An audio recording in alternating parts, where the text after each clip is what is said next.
우리가 돈이 많으면 뭐합니까? 그 돈을 잘 활용하고 하는 것이 중요하고 효율적으로 활용할 수 있는 방법 이건 사실 전문가에게 물어봐야 되거든요.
토지개발의 핵심 정보만 알려드립니다. 으뜸 토목설계사무소 대표 김도환입니다.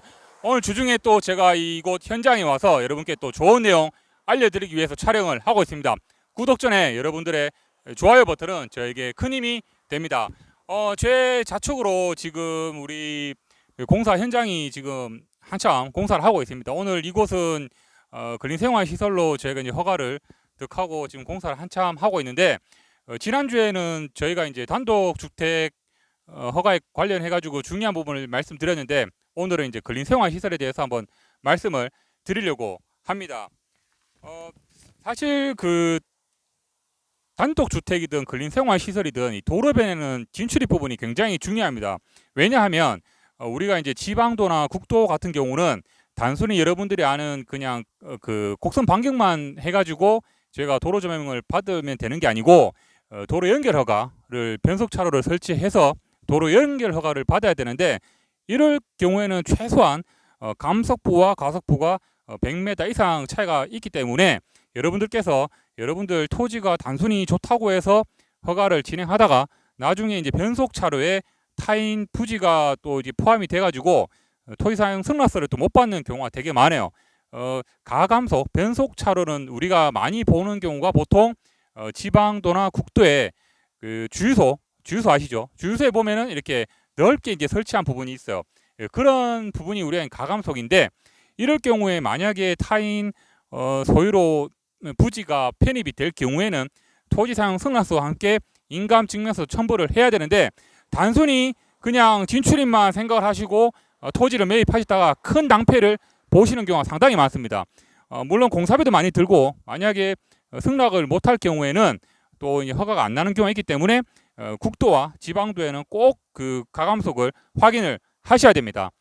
그게 첫 번째고요. 그 다음에 제가 이제 두 번째로 말씀드리는 게 국도와 지방도가 아니라면 일반 우리 도로라면 여기와 같이 일반 이 도로가 있으면 저희가 단순히 그냥 도로 조명만 그 허가를 받습니다. 도로 조명 허가를 받는데 이럴 때도 좀 중요한 부분이 이 도로 조명 같은 경우는 항상 이제 준공이 있습니다. 준공이 있기 때문에 여러분들께서 단순히 공사가 끝났다고 해서 모든 게 다 이제 끝나는 게 아니고 항상 도로 준공이 있기 때문에 반드시 설치해야 되는 부분은 도로 경계석이나 축구 수로관을 설치를 해야 되는데 비용을 좀 줄이고자 이런 시설을 하나도 안 하는 경우가 많아요. 특히 축구 수로관 같은 경우는 도로의 피해라든가 아니면 타인 부지의 어떤 피해가 있기 때문에 반드시 우리 도로 조명에서는 축구 수로관을 반드시 설치하도록 의무화를 하고 있습니다. 하기 때문에 여러분들이 이 기준을 잘 적용을 하셔야 되고요. 공사를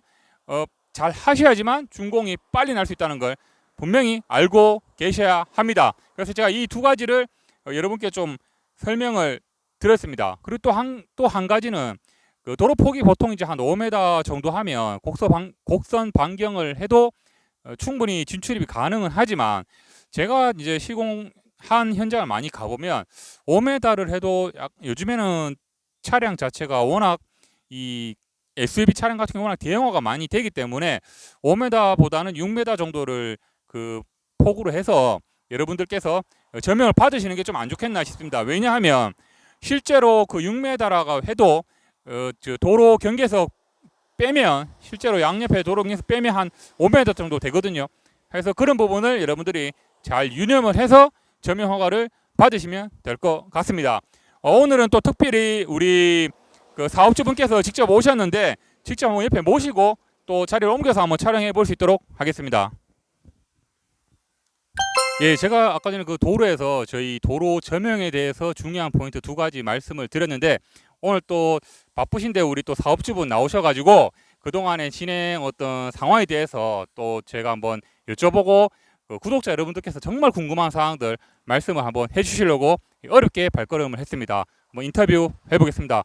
대표님 반갑습니다. 예, 반갑습니다. 예. 예, 대표님 우리 그 전국의 그 전라도 섬 지역에서도 많이 보고 계십니다. 우리 구독자분들께 인사 말씀 부탁드리겠습니다. 예, 여러분 어떤 토목 설계 사무소 정말 너무 열심히 하십니다. 유튜브 보면 알겠지만은 우리가 모르는 정보들, 궁금해하는 것들 너무 상세하게 알려주니까 저도 그 유튜브를 사실 보고 이 김동환 소장님 제가 알게 된 거죠. 제가 또 일을 직접 해보니까 이렇게 열심히 하는 사람도 없고 이렇게 착한 가격에 이렇게 스피디하게 일하는 사람도 없어요. 여러분 또 우리 김동환 토목설계 사무소 소장님 만나면은 아마 큰 걱정이 없어지지 않을까 이런 생각을 해봅니다. 감사합니다. 예. 사전에 이거는 어떤 짜고 촬영하는 게 아니라는 거 다시 한번 여러분께 말씀드리고 우리 대표님 정말 좋은 말씀 감사드립니다. 대표님 요 지금 우리 근린생활시설을 지금 공사하고 있는데 이 대표님 토지에 우리 근린생활시설을 시공하게 된 계기에 대해서 한번 말씀 좀 해주시겠습니까? 제가 사실 여기 이제 직지사 초입인데 땅이 굉장히 커요. 한 530평 되는데 저 건물 한 채만 가지고는 조금 땅의 효율성이 좀 떨어지는 것 같아서 카페하고 요거 이제 식당 할 건물입니다. 이렇게 같이 어울리게 이렇게 한번 지어보려고 이제 상담을 하니까 우리 김동환 어tum토목설계 사무소 소장님께서 시장 조사를 해가 왔어요. 하루에 이쪽에 차가 뭐 3,600대가 지나가고 출퇴근길에는 교통경찰관이 있을 정도로 차가 분잡한데 제가 봐서는 잘 될 것 같습니다 라고 해서 제가 그 말에 큰 힘을 얻어 가지고 사실 이 건물을 짓게 됐는데 저는 이 건물을 지으면서 너무 괜찮은 것이 여러분 자재값이 천정부지로 올라가고 있습니다. 근데 제가 이걸 시작하고 나서 사실 그런 것들이 조금씩 이제 오르기 시작하다 보니까 저는 조금 그런 부분에 대해서는 조금 낮지만은 저쪽에 있는 그 건축하시는 분은 조금 좀 굉장히 힘들어 하시죠. 그렇지만은 제가 또 어느 정도 보상을 해드려야 될 거고, 여러분께서 제일 중요한 것은 우리가 땅을 가장 효율적으로 활용하는 것이 제일 중요합니다. 우리가 돈이 많으면 뭐합니까? 그 돈을 잘 활용하고 하는 것이 중요하고, 땅이라든지 임야든지 있을 때 이걸 가장 효율적으로 배치하고 효율적으로 활용할 수 있는 방법, 이건 사실 전문가에게 물어봐야 되거든요. 그 전문가가 우리 이 젊은 친구 김동환 어tum토목설계사무소 소장님이라고 저는 추천드리고 싶습니다. 지금 건물 지금 여름에 한참 시공을 하고 계시는데 정말 자재 인상이 너무 많이 됐습니다. 그래서 여러분들 무조건 여러분 토지라고 해서 건축 행위만 생각하지 마시고 자재 확인도 자재 그 단가 확인도 무조건 먼저 하시는 게 바람직합니다. 대표님 그 저희가 이제 토목 설계도 하고 건축 설계도 했는데 막상 이제 대표님 토지에 이 토목 설계 건축 설계 의뢰하고 지금 허가를 받으셔서 공사를 하고 있는데 진행을 한번 해보시니까 실제로 그 본인께서 생각했던 거하고 좀 어떤 게 좀 다른지 한번 말씀 좀 부탁 좀 드리겠습니다.